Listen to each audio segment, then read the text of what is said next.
네, 오늘 제목은 거절하신 하나님이라는 제목으로 에레미야서 14장 1절에서 12절 말씀을 가지고 함께 나눠보도록 하겠습니다.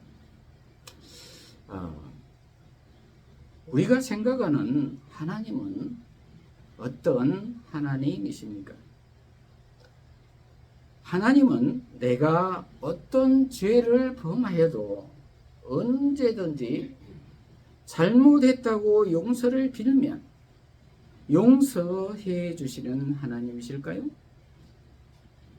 혹시 사랑의 하나님이시니까 당연히 용서해 주시겠지 하는 생각을 하시지는 않으십니까?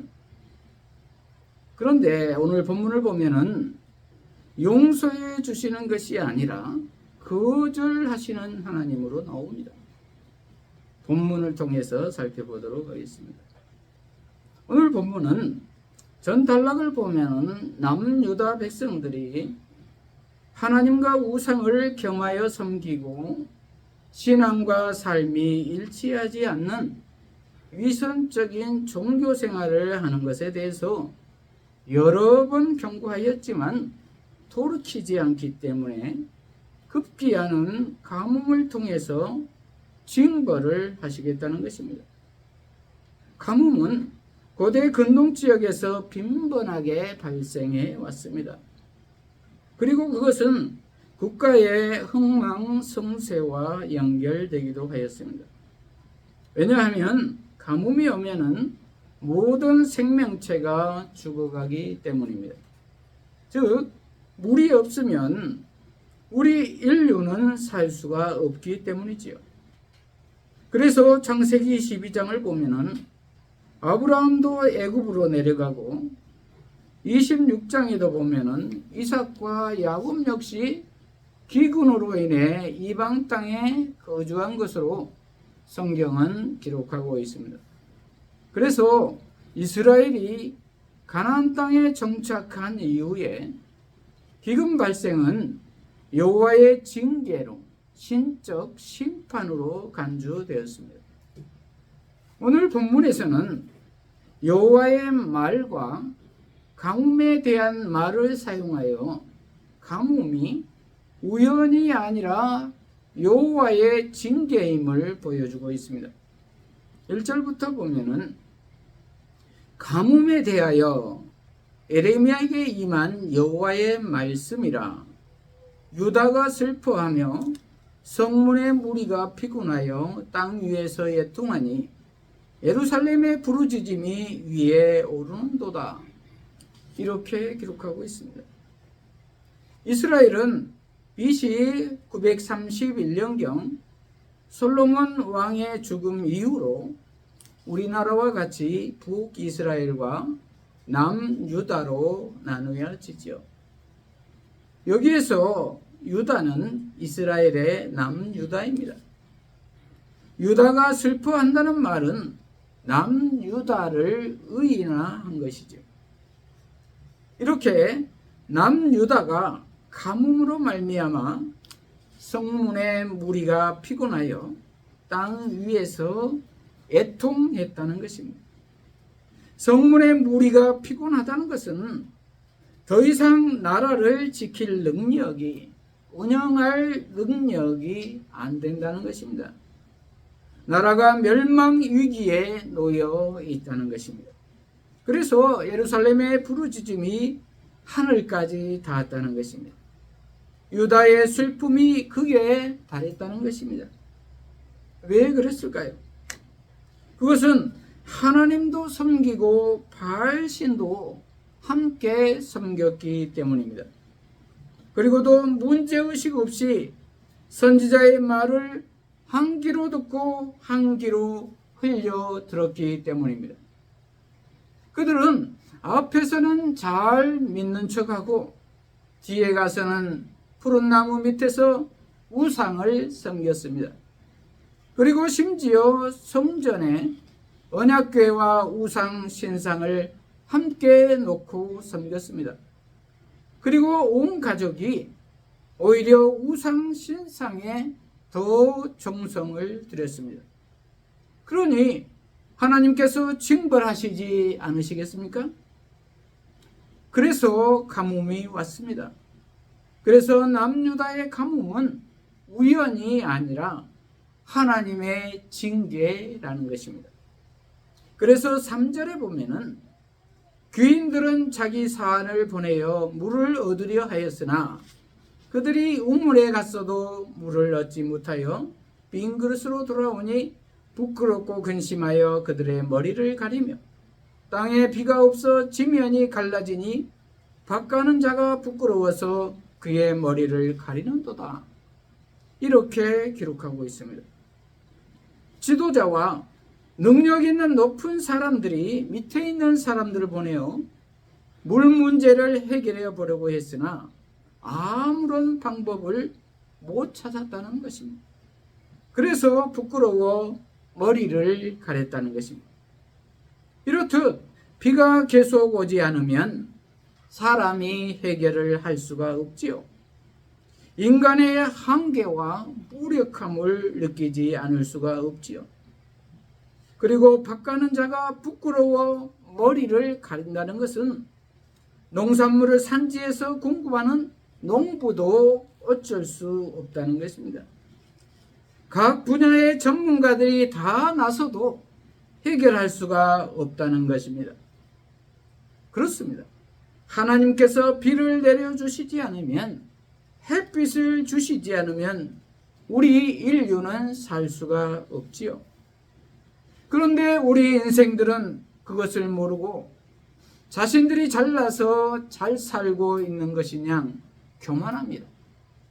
그리고 하나님이 어디 있냐? 요즘 같은 세상에, 과학 문명이 발달한 세상에 인간이 노력하면 무엇이든지 할 수 있지. 그런 어린아이 같은 1차원적인 미신적인 생각을 하느냐며 하나님을 믿는 사람들을 오히려 답답하게 여기기도 합니다. 그런데 1년만 비를 내리지 않아 보십시오. 어떻게 되겠습니까? 햇빛이 없으면 어떻게 되겠습니까? 상상만 해도 끔찍한 일이죠. 그리고 그때에는 5절에 보면은 들의 암사슴은 새끼를 낳아도 풀이 없으므로 내버리며 들나귀들은 벗은 산 위에 서서 승냥이같이 헐떡이며 풀이 없으므로 눈이 흐려지는도다. 이렇게 기록하고 있습니다. 들의 암사슴이 새끼를 낳아도 풀이 없으므로 내버린다는 것입니다.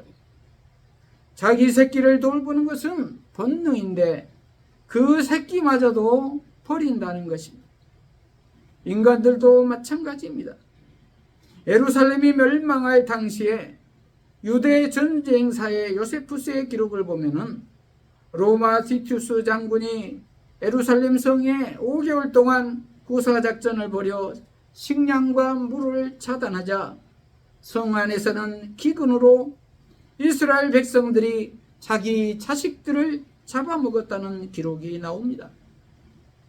정말 민심이 흉흉하기가 극에 달하지요. 부모 자식 간에도 이웃 간에도 극한 상황이 되면 이렇게 돌아볼 여유가 없다는 것입니다. 서로 자기 살기에 바쁘다는 것입니다. 그리고 들나귀도 풀이 없어 벗은 산 위에서 여우같이 헐떡이며 눈이 흐려진다는 것입니다. 이렇듯 기근이 오면은 인간 세상뿐만 아니라 자연까지도 고통을 함께 받는다는 것입니다. 그리고 6절에 들나귀들은 벗은 산 위에 서서 승냥이같이 헐떡이며 풀이 없으므로 눈이 흐려지는도다. 이렇게 기록하고 있습니다. 여기에서 벗은 산이라는 표현은 전단락을 보면은 우상을 숭배하는 장소로 나오기 때문에 이 구절은 가뭄을 해결하기 위해 헐떡이며 우상을 찾고 있는 이스라엘을 비판적으로 보여주는 듯도 합니다. 그리고 7절부터는 여호와여 우리의 죄악이 우리에게 대하여 증언할지라도 주는 주의 이름을 위하여 일하소서. 우리의 타락함이 많으니이다. 우리가 주께 범죄하였나이다. 이렇게 기록하고 있습니다. 우리의 죄악이라고 했습니다. 이제 백성들이 탄원하고 있습니다. 우리가 타락하고 주께 범죄하였다는 것입니다. 자신들의 죄를 인정한다는 것입니다. 그러므로 주의 이름을 위하여 일해 주시라는 것입니다. 주의 이름을 위하여 용서해 주시라는 것입니다. 그러면서 8절에 이스라엘의 소망이시여 고난당한 때의 구원자시여 어찌하여 이 땅에서 거류하는 자같이 하룻밤을 유숙하는 나그네같이 하시나이까. 어찌하여 놀란 자 같으시며 고나지 못하는 용사 같으시니까. 여호와여 주는 그래도 우리 가운데 계시고 우리는 주의 이름으로 일컬음을 받은 자이오니 우리를 버리지 마옵소서. 이렇게 기록하고 있습니다. 아주 처절하게 기도하고 있습니다. 이스라엘의 소망이시고 구원자이신 분이 왜 그렇게 지나가는 사람같이 남일 보듯이 능력 없으신 분같이 우리를 외면하십니까? 이러한 말입니다. 기도는 정확히 하고 있습니다. 그러나 그들의 기도는 지금 위기를 모면해 보자라는 식의 임기응변식의 기도이었습니다. 죽음 앞에서는 살려주세요 라는 일상적인 말이었습니다. 이러한 기도는 누구든 할 수 있는 것이죠. 그러면서도 그들은 여전히 하나님과 우상을 겸하여 섬기고 있었습니다. 입으로는 회개한다고 하면서 행실은 전혀 바꾸지 않습니다. 그리고 내 생각대로 살아갑니다. 나 하고 싶은 대로 살아갑니다. 자기 소견에 옳은 대로 살아갑니다. 상실한 마음 그대로 살아갑니다. 그리고 여전히 주인이 나입니다. 하나님이신 예수님이 나의 주인이 아닌 것입니다. 그리고 하나님을, 예수님을 받아들이지도 않습니다. 이러한 완고함은 위험할 때만 살려주세요 하고, 그리고 살려주면 감사합니다 하고, 되돌아서서는 다시 옛날 모습 그대로 되돌아가 버립니다. 그리고 여전히 나아가고 싶은 것이 최우선입니다. 이스라엘 남유다 백성들이 그랬다는 것입니다. 저와 여러분은 어떻습니까? 혹시 필요할 때만 하나님을 찾지는 않으신지요? 그러나 사람은 속일 수 있지만 하나님은 속일 수가 없지요. 왜냐하면 하나님은 전지전능하시고 그러한 분이시기 때문에 다 아신다는 말입니다. 그래서 하나님은 응답하십니다.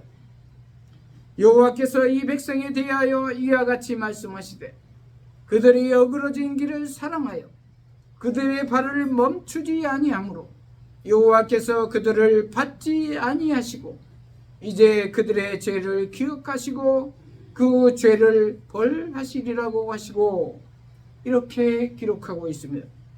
그들이 어그러진 길을 사랑하여 그들의 발을 멈추지 아니하므로 여호와께서 그들의 죄를 기억하시고 그들을 받지 않으시고 벌하시겠다는 것입니다. 우리가 생각하기에 그렇게 정확히 회개했는데 그러면 용서해 주셔야 되는 것 아닙니까? 이러한 생각도 들겠지요. 그런데 하나님은 그들의 마음을 다 아신다고 했습니다. 그래서 더 이상 기다릴 수가 없다는 것입니다. 이렇듯 사람은 속일 수 있어도 하나님은 속일 수가 없습니다. 요즘 우리 시대의 모습은 어떻습니까? 기도도 요청하게 하고 설교도 요청하고 아주 손색 없는 것 같지 않습니까? 그리고 SNS를 통해서도 말씀이 넘쳐납니다. 그리고 국가를 위한 회개의 기도 대성회도 곳곳에서 열립니다. 그런데 왜 이 사회는 이렇게 바뀌지 않는 것입니까? 그리고 그리스도인들이 그렇게 많은데 왜 이렇게 바뀌지 않는 것입니까? 교회 밖에 나가면 그리스도인들이 믿지 않는 사람들보다도 더 못한 행실을 하기 때문에 그렇지는 않습니까? 그리고 교회 안에서도 몸만 왔다 갔다 하지 마음은 여전히 세상에 있기 때문에 그렇지 않을까요? 그리고 자기 이익과 결부되면 무슨 일이든 양심을 파는, 영혼을 파는 행동을 서슴없이 하지 않나요? 성경의 기준은 융통성 없는 고리타분한 생각으로 치부해 버리지는 않나요? 하나님은 이런 위선을 가장 싫어하신다는 것입니다. 그래서 가뭄으로 지신 것입니다. 신앙과 삶이 일치되는 삶을 살아야 될 줄로 믿습니다. 말씀대로 살아야 될 줄로 믿습니다. 그런데 문제는 그것이 쉽지 않다는 것입니다. 왜냐하면 우리의 육신의 연약함 때문입니다. 그렇습니다. 실제로 육신의 연약함 때문에 나는 못합니다. 아무리 결심하여도 작심삼일입니다.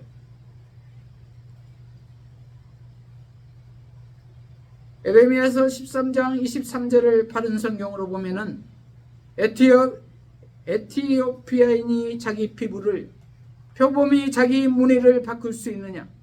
그렇게 할 수만 있다면 악에 익숙해진 너희도 선을 행할 수 있을 것이다. 이렇게 기록하고 있습니다. 이 말은 바꿀 수가 없다는 것입니다. 인간의 육신으로는 선을 행할 수가 없다는 것입니다.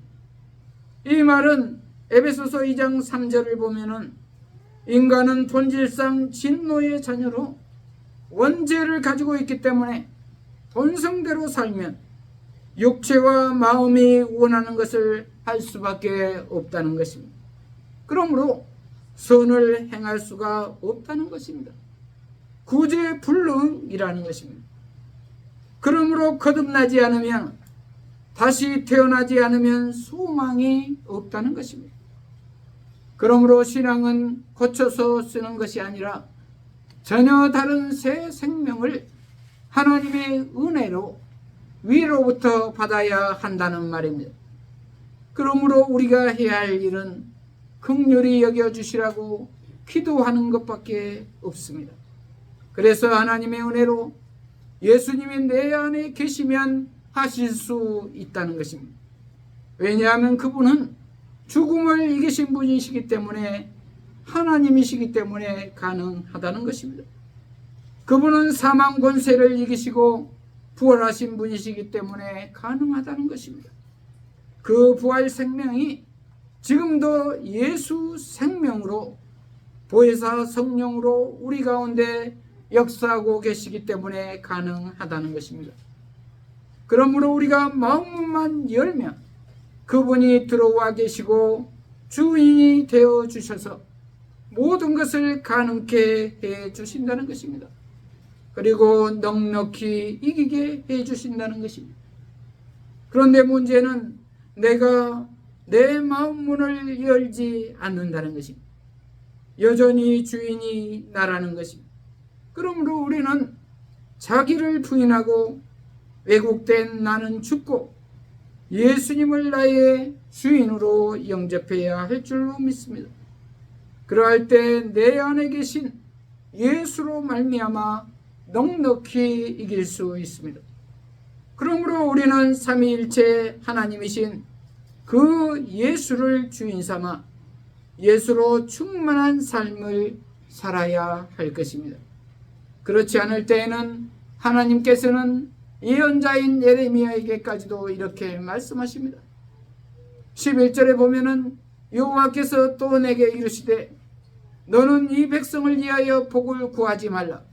그들이 금식할지라도 내가 그 부르짖음을 듣지 아니하겠고 번제와 소제를 드릴지라도 내가 그것을 받지 아니할 뿐 아니라 칼과 기근과 천년병으로 내가 그들을 멸하리라.